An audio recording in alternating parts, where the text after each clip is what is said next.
First of all, what is scoliosis? Scoliosis is a deformity of the spine and the trunk in the free space plans.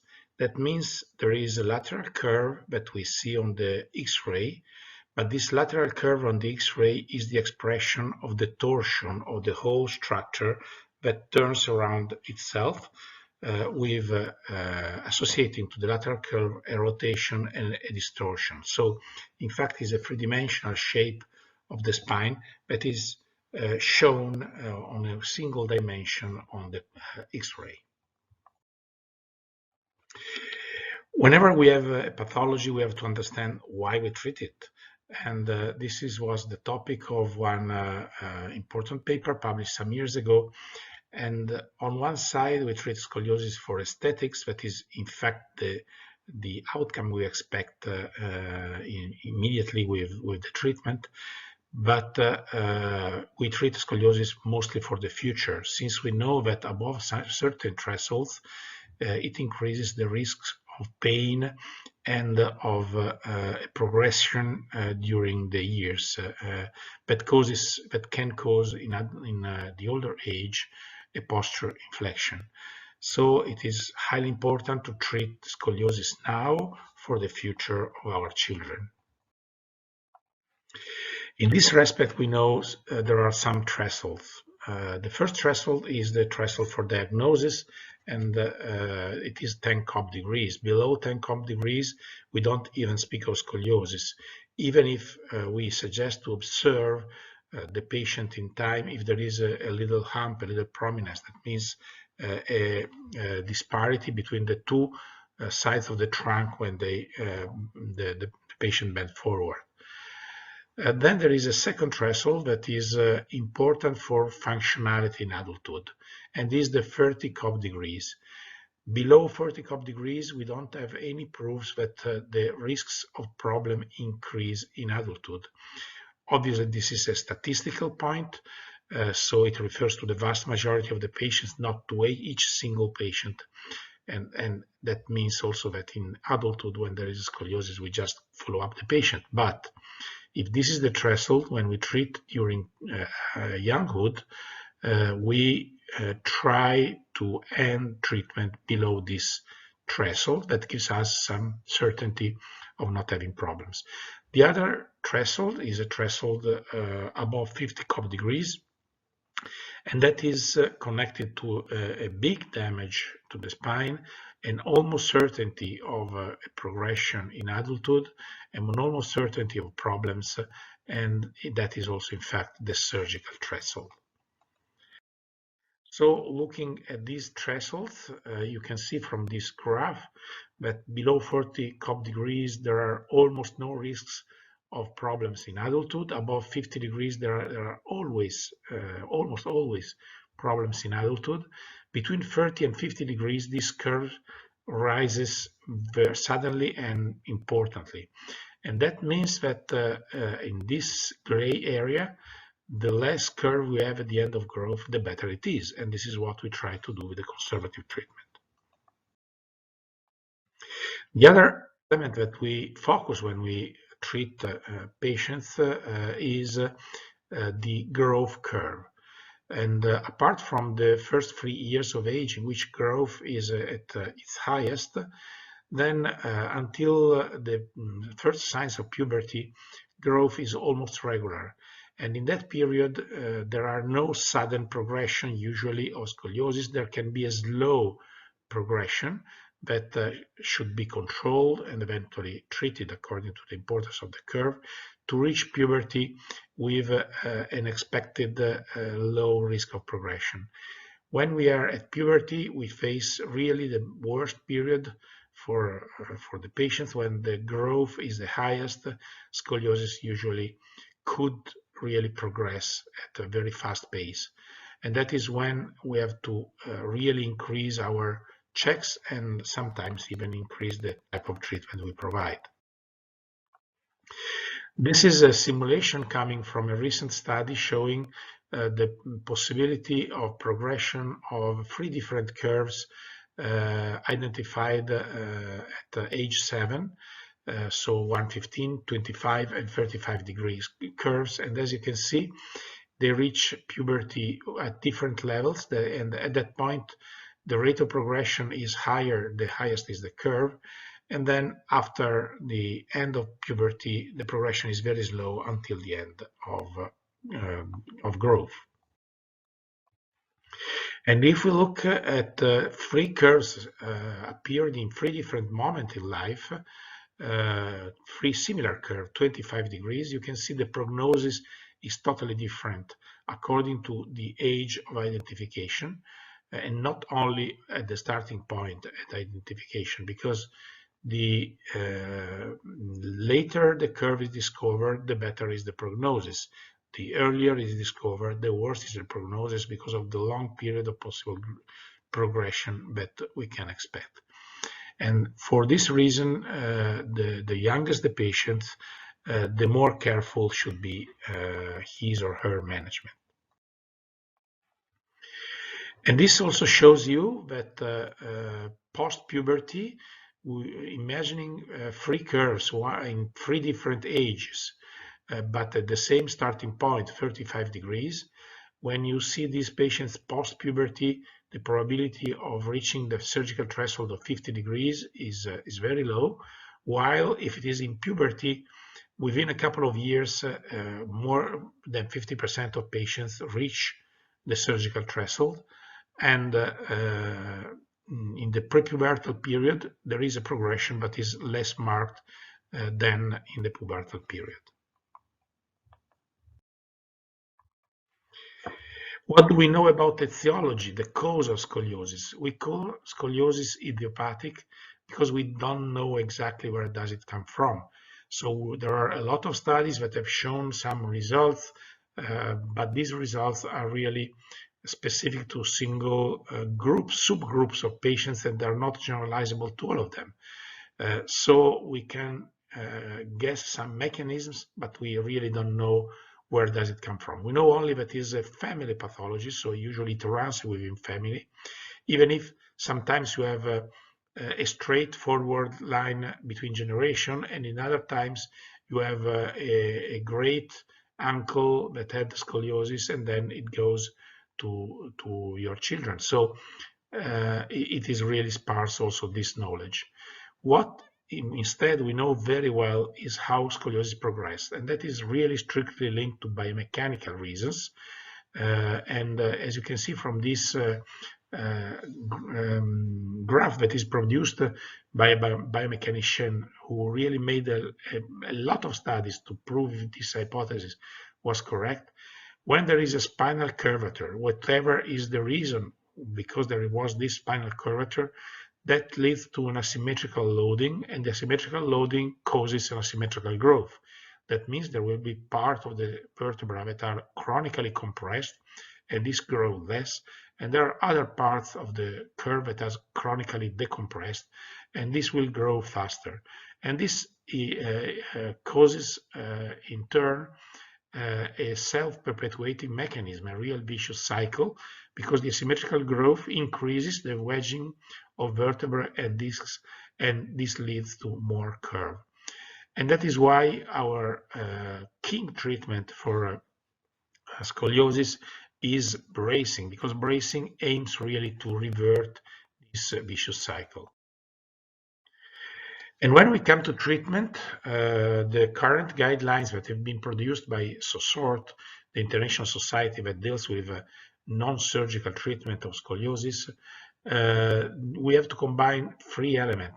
First, scientific knowledge, evidence, but that must be conjugated with the clinical expertise of each single clinician, and most of all with patients' values.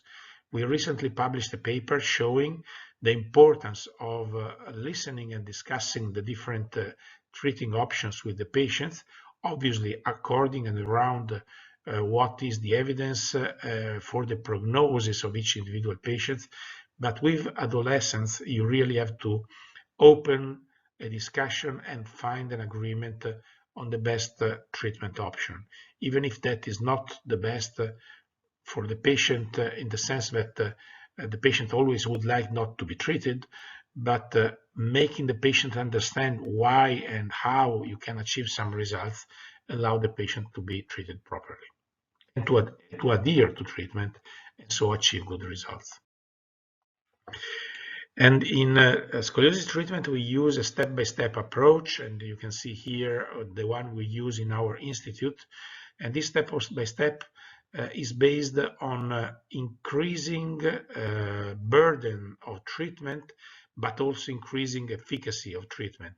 And that means the more important becomes the curve, the more important must be the treatment that causes more burden on the patient, but also is more effective. So we know that exercises can help, but above them you can have an elastic brace that have a very specific area of work that cannot expand to the area of plastic braces that have shown to be superior to elastic braces, but also they are more effective, but they are more demanding for the patient and also impairing a little bit more the correct growth of the trunk. So there is a space for the elastic, there is a space for the plastic brace, and nowadays we know the new category of very rigid braces that substituted casting all over the world, and casting is still a very little place in some institute, in some hospitals, and then surgery. Surgery comes when everything before failed. Even it can be a failure of screening, so a discovery, a too late discovery, or can be a failure of the treatment. And even the best clinicians around the world are not able to show a 100% success of conservative treatment. In the best cases, we have a rate of failure that relates only to a very specific age period, that is the age of puberty, that is around between 2 and 5% for the best clinicians, even if much worse statistics have been published and presented by other groups. So really, what we try to do is to avoid surgery, but surgery is a very important, even though very demanding treatment that can and must be used in the worst cases. The first stage of treatment is observation. Observation is very important. If the physician tells you, show me your children in 6 months, that must be done, because scoliosis do not regress spontaneously. Scoliosis knows only one direction, that is progression, and sometimes it can remain stable. It can remain stable even for quite a while, and then at one point suddenly progress. And observation means checking regularly if something happened. And if something happens, then you have to treat. Otherwise, if you let the curve go, then you will have to face much more important treatments. So it's highly important that patients and families understand the importance of keeping their the observation required by the health professionals, because this is really a treatment. It's not just waiting. Then we have exercises. Here you can see the two most widely used schools around the world.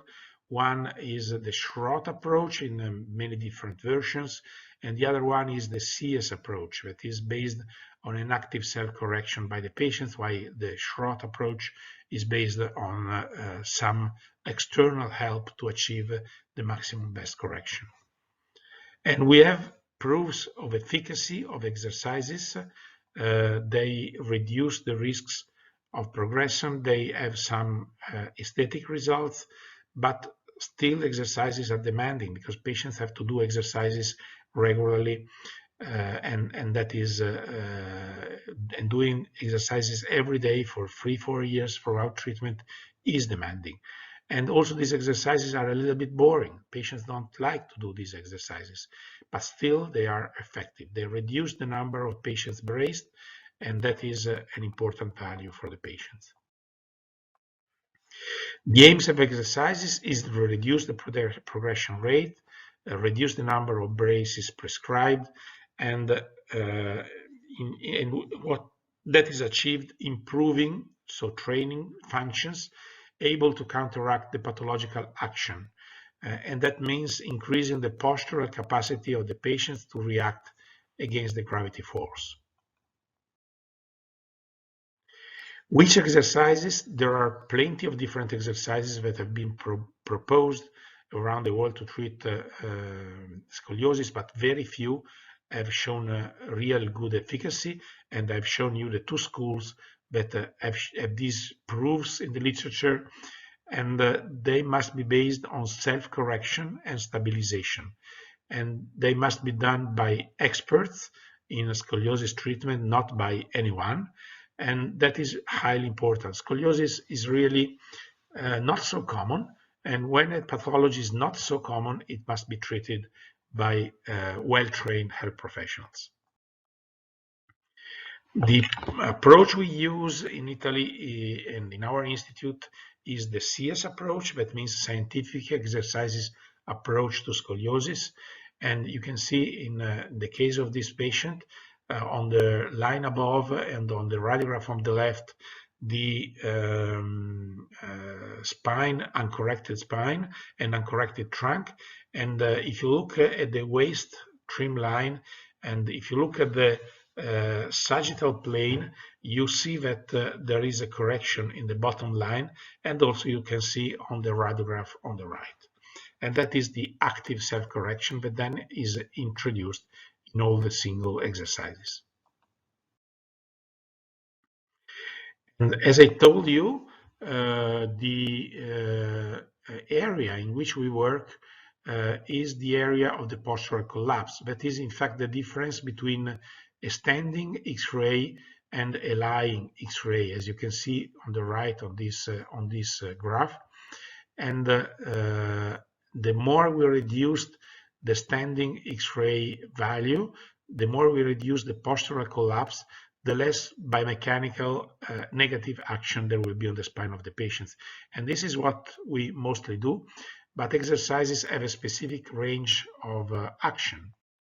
They must be prescribed below 20-25 degrees, maximum 30 according to the age of the patient, because they really cannot guarantee a stop of progression, and they cannot guarantee an improvement. When it's time for searching for improvements, we need something external that can help much more our patients.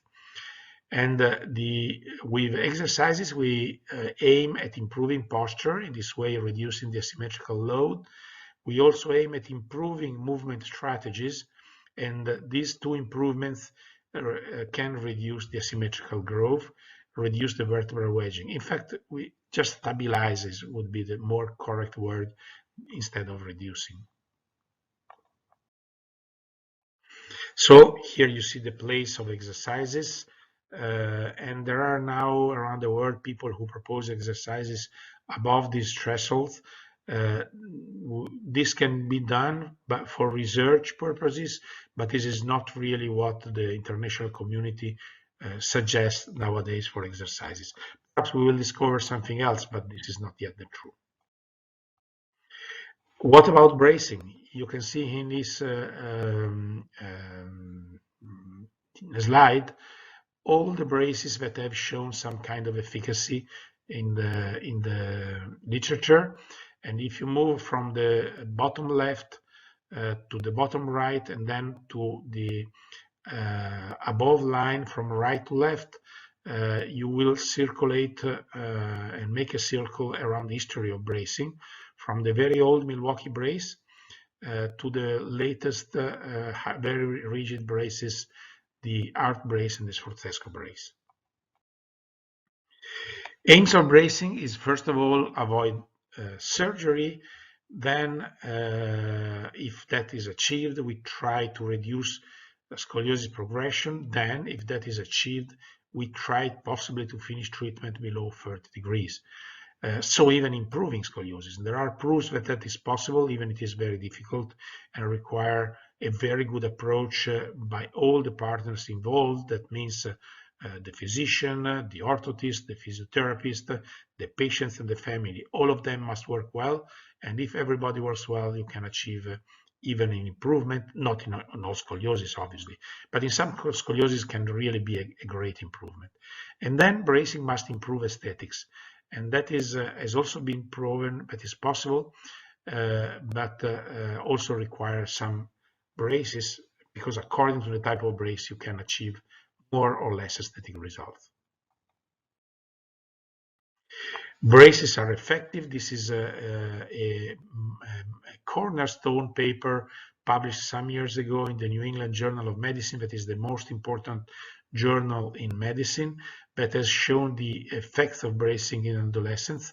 And this study or coordinated by the University of Iowa and including most of the US centers was really important in showing, and now there are no more doubts about the effectiveness of bracing.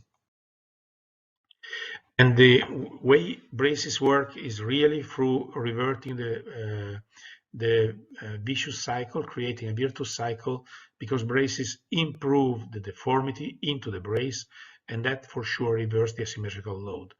Then the real point is the time you spend without the brace, because that is the period in which the scoliosis come back and then can again compress in a bad way the spine. So in fact, bracing is not only the number of hours with the brace, but most of all is the number of hours without the brace. And that should be always well remembered by treating physicians and patients.